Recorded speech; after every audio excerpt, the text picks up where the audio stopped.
Hello प्यारे विद्यार्थियों। आज की क्लास में हम पढ़ने वाले टॉप जो 20 क्वेश्चन बनने वाले राजस्थान जीके के। तो शुरू करते हैं अपन। सांबर झील आंतरिक अपवाह तंत्र की नदियां का भाग है। नदियां जो अपना पानी सांबर झील में गिराती है। तो चार नदियां दे रखी हैं, उसमें से अपने को सही उत्तर का चुनाव करना है। तो जो सांबर में जल ले जाती है वो देखो साबी है क्या, मेंढा, रूपनगढ़, खारी। तो इन चारों में से होने वाली है मेंढा और रूपनगढ़। साबी और खारी नहीं ले जाती है, तो दो और तीन इसका सही आंसर होगा, यानी ऑप्शन सी इसका बिल्कुल सही आंसर हो जाएगा। बढ़ते हैं अपन आगे। देखो सारे क्वेश्चन इंपॉर्टेंट है। घग्गर नदी के बहाव क्षेत्र को राजस्थान के हनुमानगढ़ व श्रीगंगानगर जिलों में क्या कहा जाता है? ये किन प्राचीन नदियों के अवशेषों के रूप में बहती है? बनास माही है क्या, नाली सरस्वती, भद्रस्वती, जवाई, सोकड़ी, घग्गर, बेड़च। तो इसका जो सही आंसर होने वाला है ऑप्शन बी, नाली सरस्वती व दृश्यवती। अगला प्रश्न, राजस्थान के जालोर और बाड़मेर जिलों का अपवाह तंत्र मुख्य रूप से किस नदी से संबंधित है? लूणी, माही, बनास, फिर या फिर चंबल। तो दोस्तों इसमें लूणी नहीं होगा, सॉरी, इसमें जो माही, बनास और चंबल नहीं होगा, लूणी इसका सही आंसर हो जाएगा, ऑप्शन ए। बढ़ते हैं अपन आगे। देखो निम्न में से कौन सी नदी सांबर झील में मिलती है? चंबल, आहू, बेड़च और मेंढा। दोस्तों ये तीनों नदियां हैं, एक दो तीन, ये तीनों नहीं मिलेगी। ये मेंढा है वो सांबर झील में मिलती है। अगला प्रश्न, दोस्तों अपन फास्ट 20 जो क्वेश्चन करते हैं रेपिड फायर की तरह करेंगे। नदियों का अपना जल सांबर में गिराती है, मतलब कौन सी नदियां हैं? ये क्वेश्चन बार बार पूछे जाते हैं एग्जाम में, तो इसको अच्छे से देख लेना। साबी, चाप, रूपनगढ़ या मेंढा। तो इसमें जो ऑप्शन देखो साबी और चाप, ये दोनों है वो नहीं ले जाएगी। बची क्या, रूपनगढ़ और मेंढा, यानी तीन और चार, यानी ऑप्शन बी तीन और चार सही हो जाएगा। अगला प्रश्न, घग्गर का दोआब मैदान जो राजस्थान के हनुमानगढ़ व श्रीगंगानगर जिलों में पाया जाता है, वह निम्नलिखित किन दो नदियों के निक्षेपण से बना है? इंपॉर्टेंट क्वेश्चन है। बनास बाणगंगा नदियों पर, घग्गर सतलज नदियों पर, जवाई और सुकड़ी नदियों द्वारा, घग्गर और व्यास नदियों द्वारा। तो ये किसके द्वारा बनाया जाता है? तो इसका जो सही आंसर ऑप्शन बी, घग्गर और सतलज नदियों द्वारा। कौन सा? घग्गर का दोआब मैदान, हनुमानगढ़ और श्रीगंगानगर जिलों में। बढ़ते हैं अपन आगे। देखो इंपॉर्टेंट क्वेश्चन है सभी। राजस्थान की कौन सी नदी वैदिक व पुराण काल में संबंधित है, यानी पुराण काल से कौन सी नदी संबंधित है? लूणी है, सरस्वती है, माही है या फिर बाणगंगा। तो इसका सही आंसर होने वाला है ऑप्शन बी, सरस्वती। अगला, घग्गर नदी के पाट को कहते हैं, क्या कहते हैं? नाली, ताली, टाली या फिर नाल। तो ये जो ऑप्शन ए है नाली, घग्गर नदी के पाट को कहा जाता है। घग्गर नदी कहाँ पर है? तो ये हो जाएगी हनुमानगढ़। चलो बढ़ते हैं अपन आगे। निम्नलिखित में से कौन सी नदी उत्तर से दक्षिण की ओर बहती है? चंबल, बनास, गोमती या फिर घग्गर। तो इसका सही आंसर हो जाएगा ऑप्शन डी, घग्गर नदी है वो उत्तर से दक्षिण की ओर बहती है। अगला प्रश्न, इंपॉर्टेंट क्वेश्चन है ये वाला। राजस्थान में बाढ़ का प्रकोप मुख्यतः घग्गर नदी घाटी में किन किन क्षेत्रों में देखा गया, मतलब देखा जाता है? सूरतगढ़, बोरपाल, मानकेसर या खंडेला। चारों में से जो एक दो तीन है इनमें देखा जाता है, खंडेला में नहीं देखा जाता है, यानी एक दो तीन सही हो जाएगा, यानी ऑप्शन बी इसका बिल्कुल सही हो जाएगा। बढ़ते अपन, निम्नलिखित में से कौन सा सुमेलित नहीं है? एक तरफ नदी है, दूसरी तरफ सहायक नदी है। बनास, मोरेल, चंबल, मेज, माही, चाप, लूणी, खारी। तो ऑप्शन डी इसका सही हो जाएगा, क्योंकि लूणी खारी इसकी सहायक नदी है, खारी किसकी हो जाएगी? ये तो ये बनास की हो जाएगी। बढ़ते अपन आगे। देखो इसमें देखो एक तरफ मुख्य नदियां फिर सहायक नदियां दे रखी है, तो मिलान करते हैं। तो चंबल की कौन सी हो जाएगी?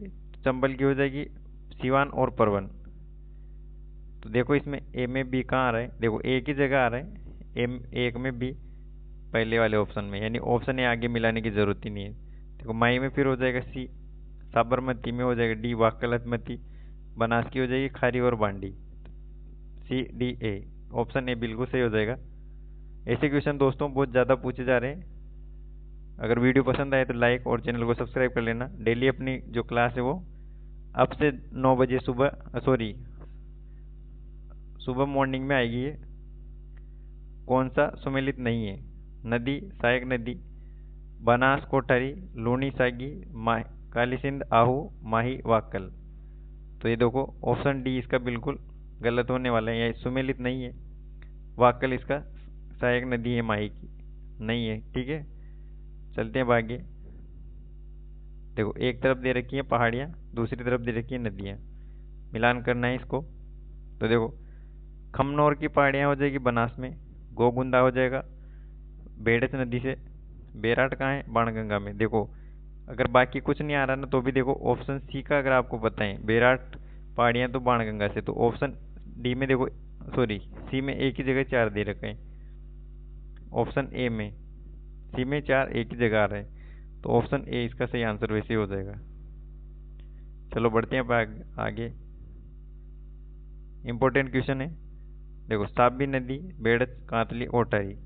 तो इसमें भी देखो अगर आपको ज़्यादा कुछ नहीं पता है तो देखो खंडेला सीकर कांतली का संबंध कांतली नदी का किससे आता है? खंडेला सीकर से। यानी सी वाले का अगर बात बताएं आपको तो देखो सी में एक ही जगह 4 ऑप्शन आ रहे हैं, देखो ये यहाँ पे।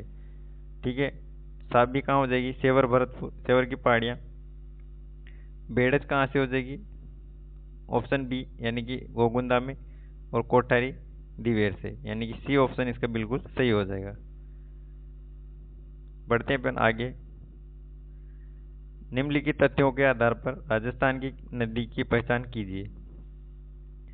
यह नदी हरिपुरा गांव की पहाड़ियों यानी कि चित्तौड़गढ़ से उद्गमित होती है। यह चंबल नदी में बेसरोडगढ़ के पास में मिल जाती है। तो वह कौन सी नदी है? चाकण है क्या, बामणी, गंभीर या फिर मेज? तो इसका जो सही आंसर होने वाला है वो बामणी नदी है, वो बेसरोडगढ़ के पास चंबल नदी में मिल जाती है। और उद्गम पूछेगा तो हरिपुरा गांव की पहाड़ियाँ। अगला प्रश्न, ये दोस्तों इंपॉर्टेंट क्वेश्चन है सभी। निम्नलिखित में से किस नदी को वराह या लासवारी के नाम से भी जाना जाता है? रूपारेल, कांतली, साबरमती या फिर सोम? तो इसका जो सही आंसर है वो ऑप्शन ए, रूपारेल को वराह और या लासवारी के नाम से भी जाना जाता है। अगला देखो इसमें कुछ जो नदियां हैं ना वो इम्पोर्टेंट है, उनके नाम पूछे जाते हैं कभी कभी। तो इसमें रूपारेल नदी को वराह और लासवारी नदी के नाम से भी जाना जाता है। घग्गर एवं मृत नत सोतर दशवती के नाम से, बनास को वर्णवासा या वनक्यासा, लूणी, लवणवती, साकरी, साबरमती। देखो ये नाम आपको पढ़ नहीं रखा होगा तो याद रखना है। चंबल कामधेनु, नित्यवाही या चरमणवती, माही को बोलते हैं वागड़ की गंगा या स्वर्ण रेखा। चलो आगे चलते हैं। ये क्वेश्चन भी बहुत सारे एग्जाम में पूछा जाता है। देखो जवाहर सागर बांध, एक तरफ बांध दे रखा है और दूसरी तरफ झील है, तो जवाहर सागर बांध हो जाएगा ये कोटा में। ठीक है, राणा प्रताप सागर है वो चित्तौड़गढ़ में, माही बजा सागर बांसवाड़ा में, और उम्मेद सागर भीलवाड़ा में। तो देखो जवाहर सागर है वो पहले वाले में बी, 2 जगह आ रहा है। देखो पहले वाले में बी कहाँ आ रहा है? ये खत्म, ये कट जाएगा। दूसरे वाले में राणा प्रताप सागर है वो कोट ए आ जाएगा, तो कहाँ आ रहा है? ए, यानी कि बी में, यानी ऑप्शन बी इसका सही हो जाएगा, ये भी खत्म। और देखो राणा अपन ने मिलाया था माही बजा सागर ने कहाँ पे?